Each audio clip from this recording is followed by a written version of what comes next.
Remevet presenta.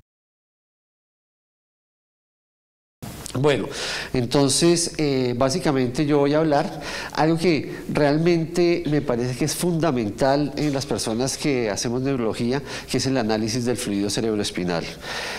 ¿Por qué razón? Pues porque nosotros tenemos pacientes con muchas enfermedades en las cuales el análisis del líquido nos puede ayudar en gran medida a determinar finalmente a confirmar cuál es el origen del problema. Entonces aquí tenemos a Toulouse. Toulouse, si está corriendo el video.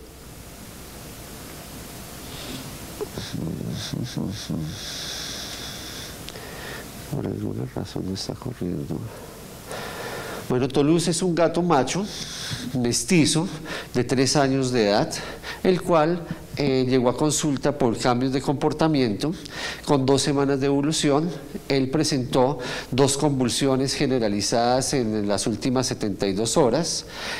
Cuando llegó a consulta presentaba una tetataxia no ambulatoria, presentaba una estación de base ancha, tenía un movimiento penduloso de su cabeza, tenía un pleurotótono izquierdo, estaba con una anisocoria estática y tenía nistagmo horizontal. Vamos a ver si puedo poner a marchar el video.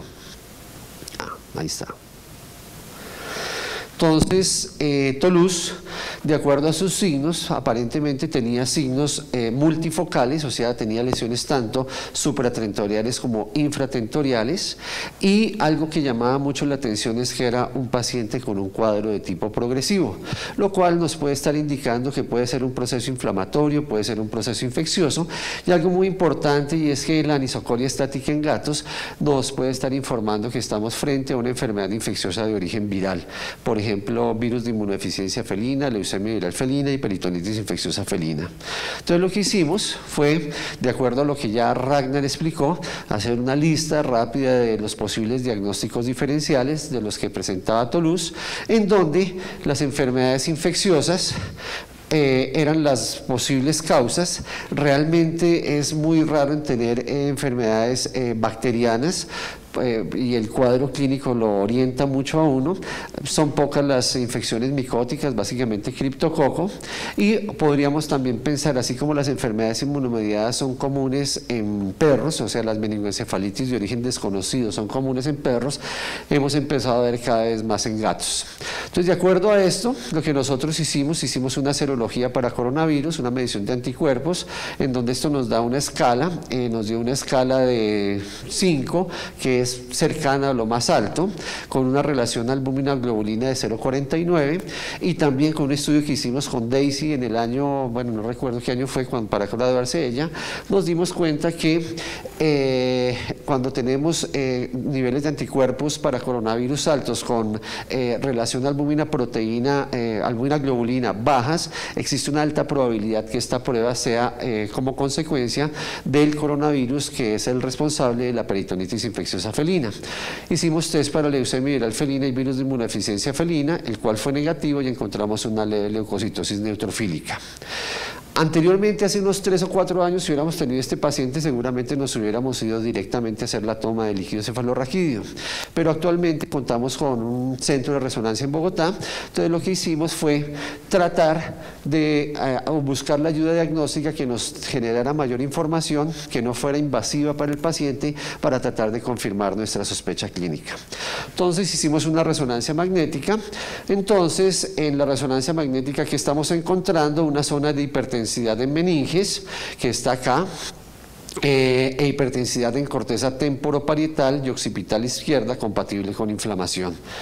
Y teníamos también un reforzamiento en meninges, que es este, se ve claramente, y hiperintensidad en corteza cerebral a nivel parietal y a nivel temporal izquierdo. Esos cambios pues son muy sugestivos de un proceso inflamatorio. Entonces seguíamos considerando la posibilidad de una meningoencefalitis de origen infeccioso, posiblemente por peritonitis infecciosa felina. Entonces, cada vez, como nosotros en neurología tratamos de utilizar la mayor cantidad de métodos para confirmar y ser más exactos en nuestro diagnóstico, entonces lo que hicimos una toma de fluido cerebroespinal, en donde el aspecto del líquido era ligeramente turbio, el color era incoloro, tenía un pH de 8, una densidad de 10-16, y en el examen químico y citológico encontramos una reacción de Pandy positiva.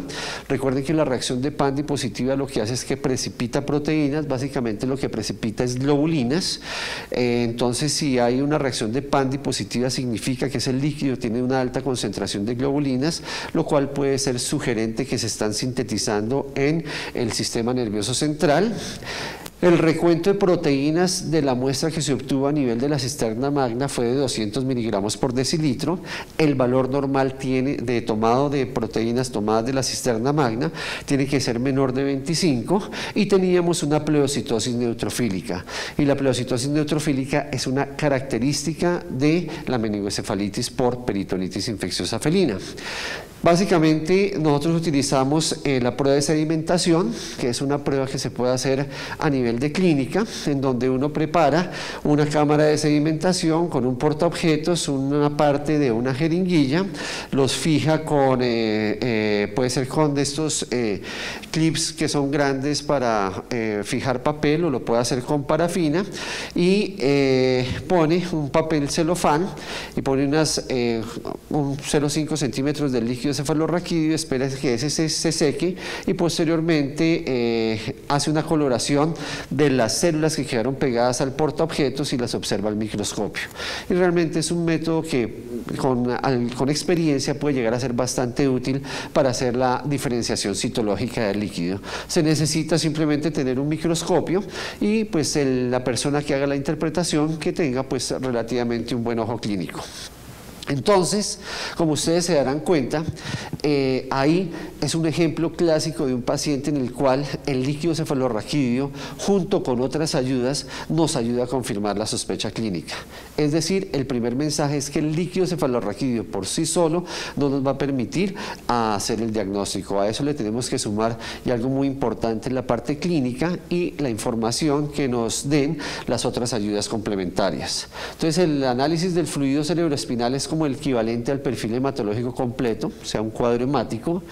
Nos va a permitir saber el estado del sistema nervioso central, especialmente cuando hay lesiones meningias o lesiones ventriculares, especialmente de origen infeccioso, o las que actualmente se denominan como meningoencefalitis de origen desconocido, que son la famosa leucoencefalitis, que son la meningoencefalitis necrotizante, o que son la meningoencefalitis granulomatosa, y en algunas ocasiones podemos establecer la presencia de neoplasias, especialmente linfomas. Va a ser un complemento del examen neurológico junto con otras ayudas diagnósticas, y eso es muy importante tenerlo en cuenta. Os van a recordar que el líquido se produce en los ventrículos laterales, pasa de aquí al tercer ventrículo, los plexos coroides de los ventrículos laterales, pasa al tercer ventrículo y a través del acueducto mesencefálico al cuarto ventrículo, y posteriormente por el canal central de la médula espinal y por las aberturas laterales va a pasar a el espacio subaracnoideo. Hay, digamos, medidas de producción, se sabe que se producen 0.5 ml por minuto en el perro, es un poco más bajo en el gato y es mucho más alto en el hombre. Y las funciones son de protección frente a traumas, protección frente a cambios de presión y transporte de nutrientes y neurotransmisores. Entonces, ¿qué necesitamos para hacer una toma de líquido cefalorraquídeo? Pues normalmente yo lo hago con aguja espinal, dependiendo del tamaño del paciente. ¿Por qué lo hacemos con aguja espinal? Porque el bisel de la aguja espinal es muy cortico, o sea que me permite alojarme perfectamente en el espacio subaracnoideo. Normalmente lo hago con aguja espinal cuando hacemos la toma a nivel de la cisterna magna. Cuando lo hacemos a nivel lumbar, o sea entre L5 y L6, lo hacemos normalmente con un yelco, con un catéter, dependiendo del tamaño del paciente, 1.22, 1.18. Obviamente necesitamos unos tubos estériles, jeringas de diferentes calibres, guantes estériles, una tira de orina, obviamente un equipo de anestesia inhalada y un monitoreo anestésico adecuado, y en algunas ocasiones de forma excepcional se pueden utilizar válvulas de 3 vías si estamos considerando en hacer una medición de la presión intracraniana, pero esto básicamente es más con fines académicos, y normalmente también se puede hacer eventualmente en unidades de cuidados intensivos. Entonces, recuerden que nosotros normalmente la punción es muy importante hacerla caudal al sitio en donde está la lesión. Es decir, si yo tengo una lesión o sospecho de una lesión encefálica, un proceso inflamatorio que está afectando al encéfalo, pues obviamente el hacer una punción en la cisterna magna va a ser útil. Pero si yo sospecho de una lesión o un proceso infeccioso que esté afectando la columna toracolumbar o incluso la columna cervical, sí o sí necesito tomar la muestra a nivel lumbar. Entonces, ¿cuáles son los puntos de referencia? Obviamente los pacientes tienen que estar debidamente rasurados, tienen que estar adecuadamente anestesiados, preferiblemente con su tubo endotraqueal.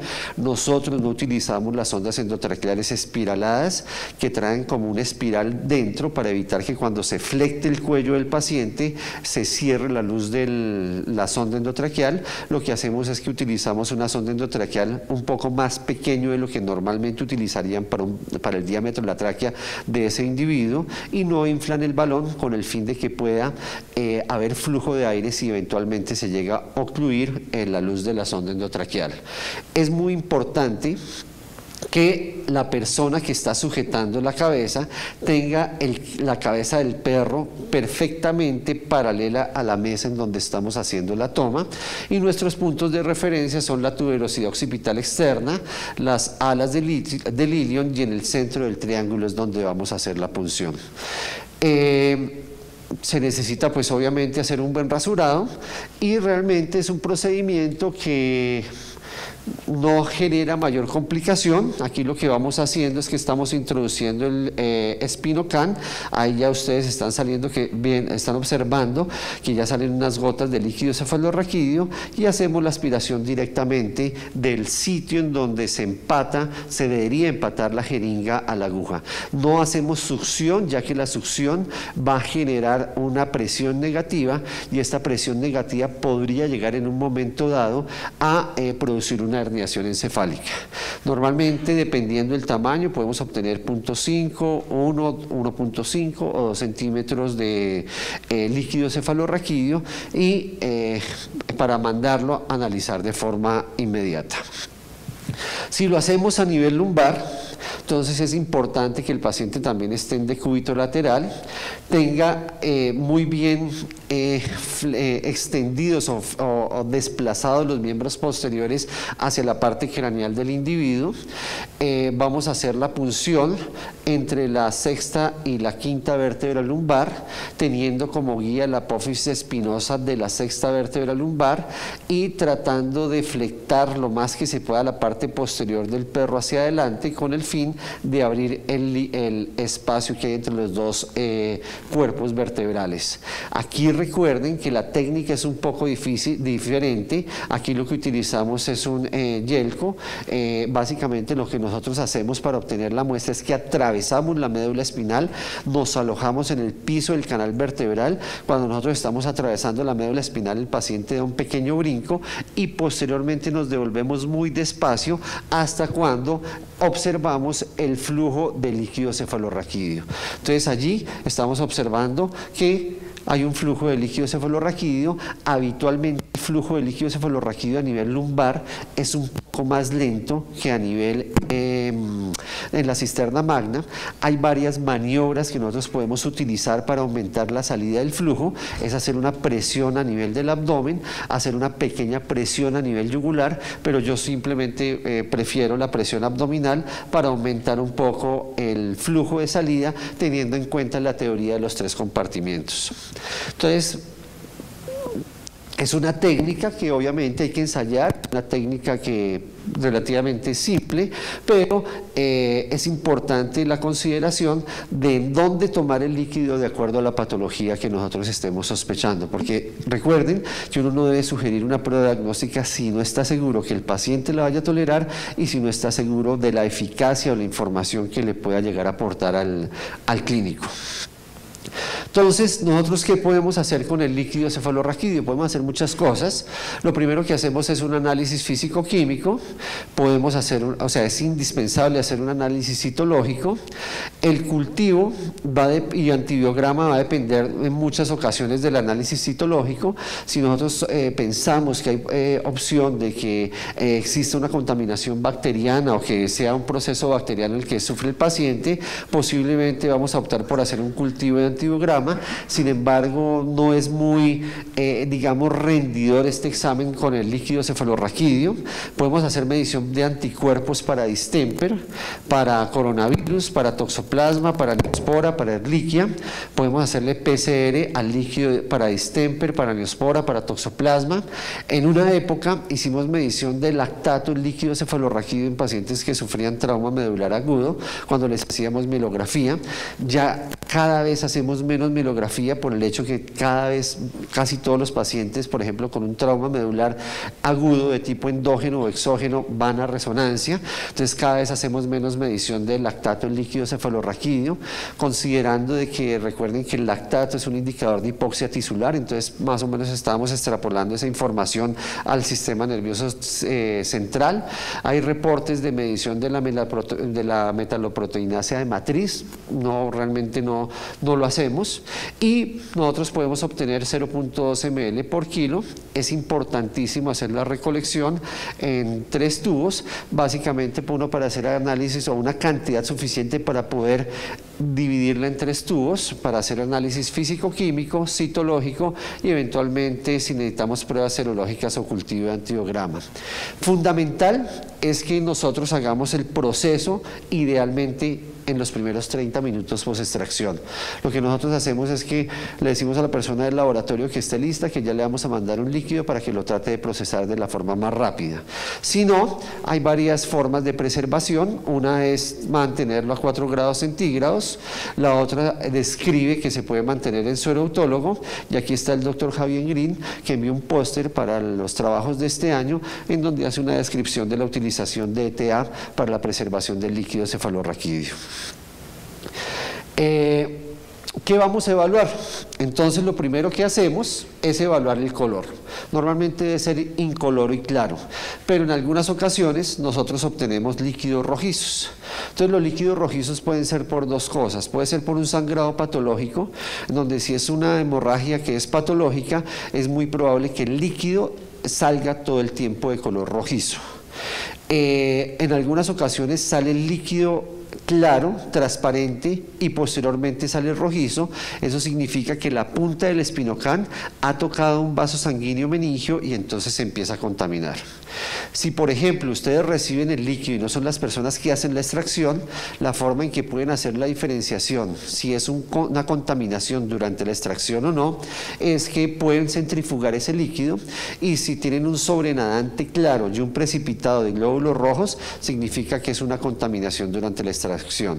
Pero si el sobrenadante es ligeramente amarillento, es muy probable que sea como consecuencia de patología, y ahí estaríamos pensando que ese líquido rojizo es como consecuencia de un sangrado reciente de tipo patológico.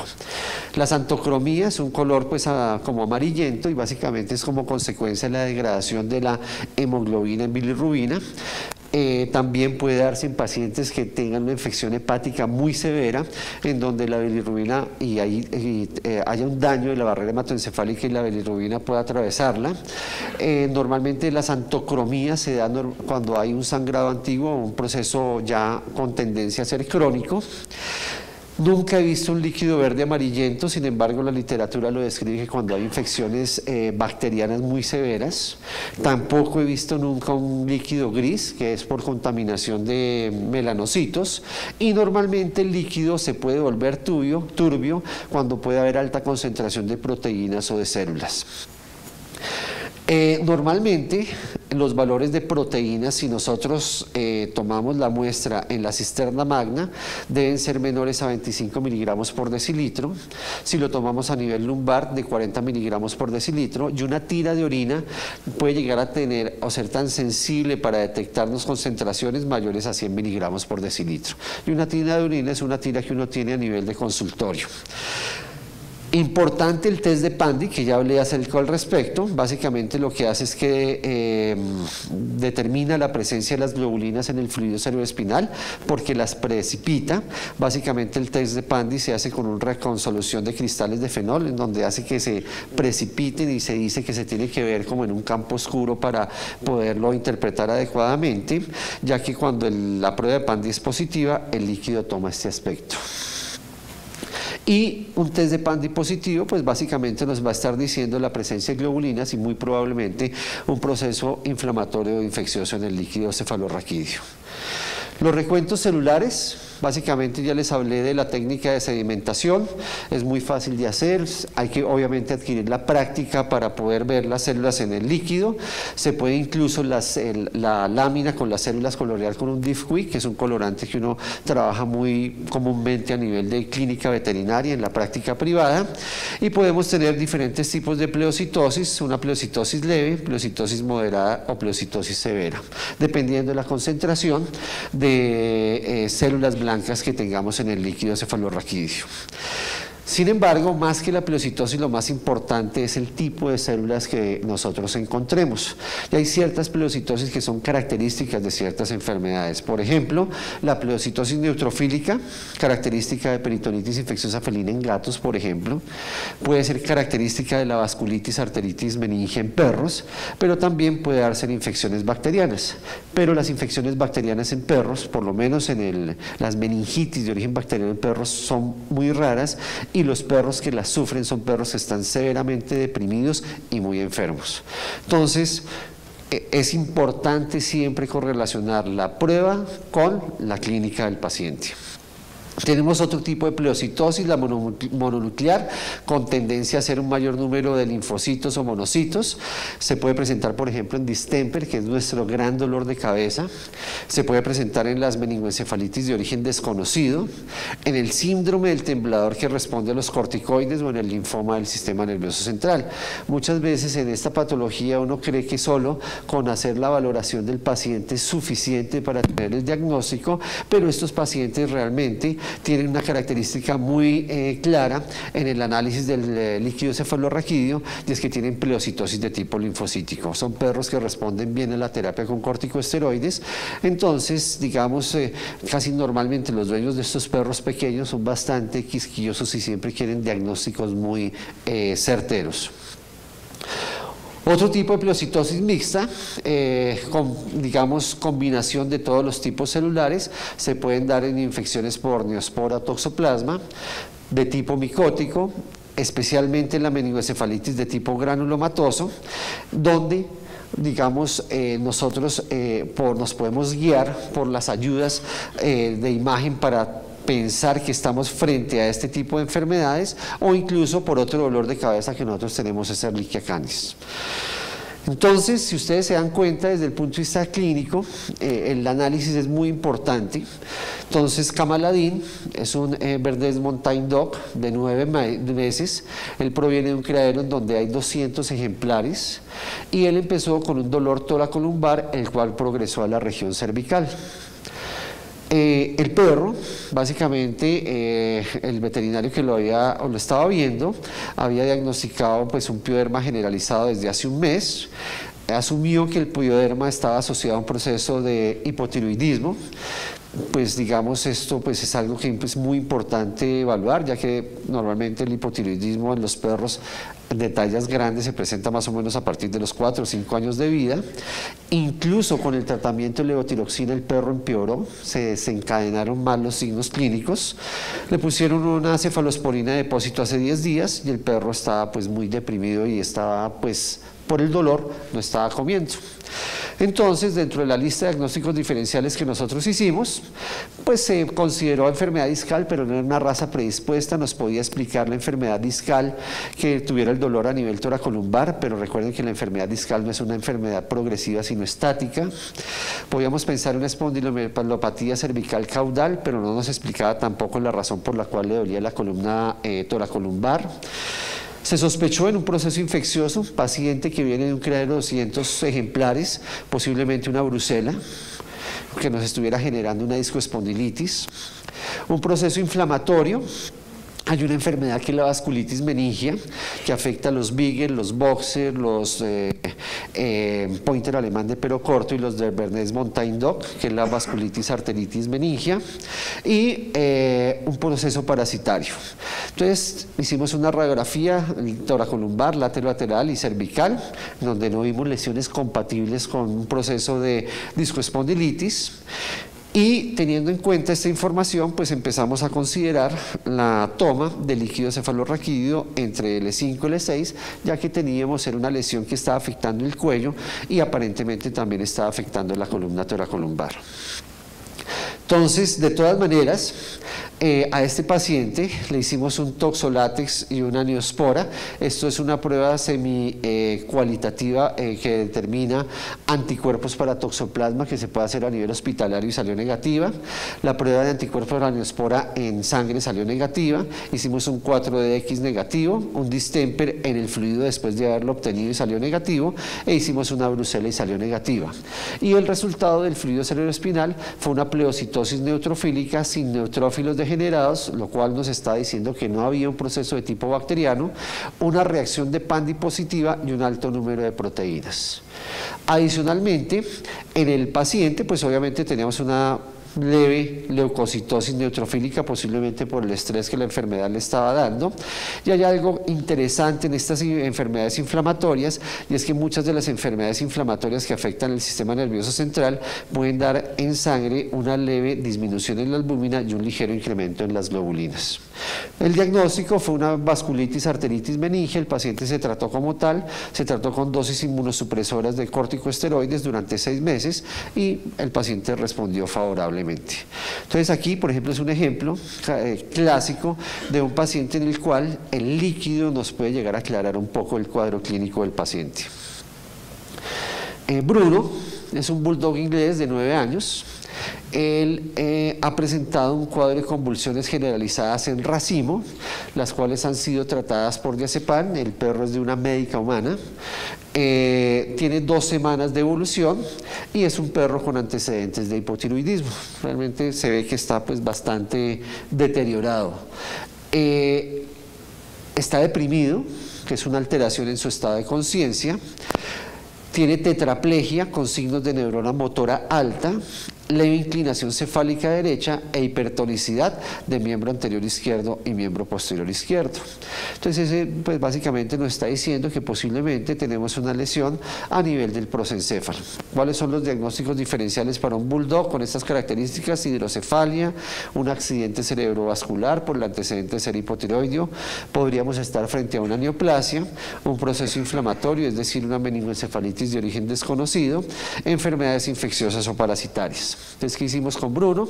Hicimos un perfil hematológico automatizado, el cual no dio mayores cambios. Como teníamos antecedentes de ser hipotiroideo, le hicimos algo que nosotros llamamos una valoración para tiroides, T4 total, TSH, colesterol, triglicéridos, en donde todo está dentro de los parámetros normales, un PCR para distemper en suero, el cual salió normal. De hecho, al laboratorio a Corpavet, donde lo mandamos, nos sugirieron repetirlo en líquido cefalorraquídeo, pues porque era un paciente que tenía una sintomatología nerviosa muy marcada. Hicimos una serología para toxoplasma y neospora que salieron negativas y se hizo una resonancia magnética.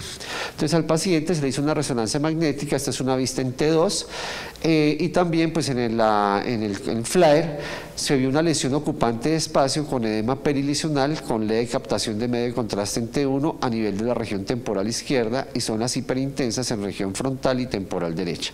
Entonces básicamente eso compatible con una lesión ocupante de espacio, posiblemente por una meningoencefalitis de origen desconocido, es decir, puede ser una meningoencefalitis granulomatosa diseminada, o el otro diagnóstico diferencial, teniendo en cuenta la imagen, es una neoplasia encefálica, posiblemente por un glioma. Los dos nos pueden dar a nivel de imagen algo similar. Entonces, ¿qué fue lo que nosotros hicimos?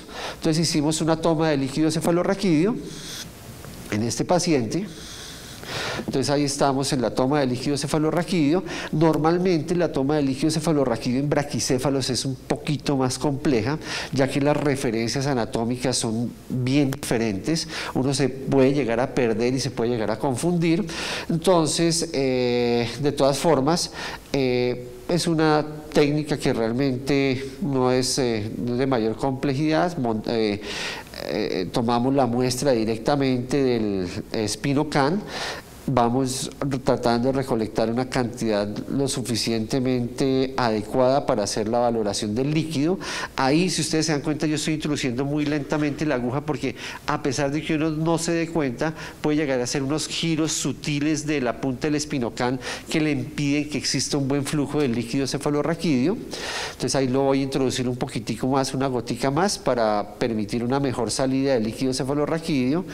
Es un paciente que pues era un poco complejo en su tema de anestesia.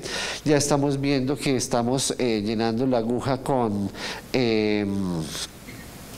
el líquido. Ya ahí podemos ver unas características del líquido y estamos viendo que es un líquido que está con tendencia a ser amarilla, está santocrómico.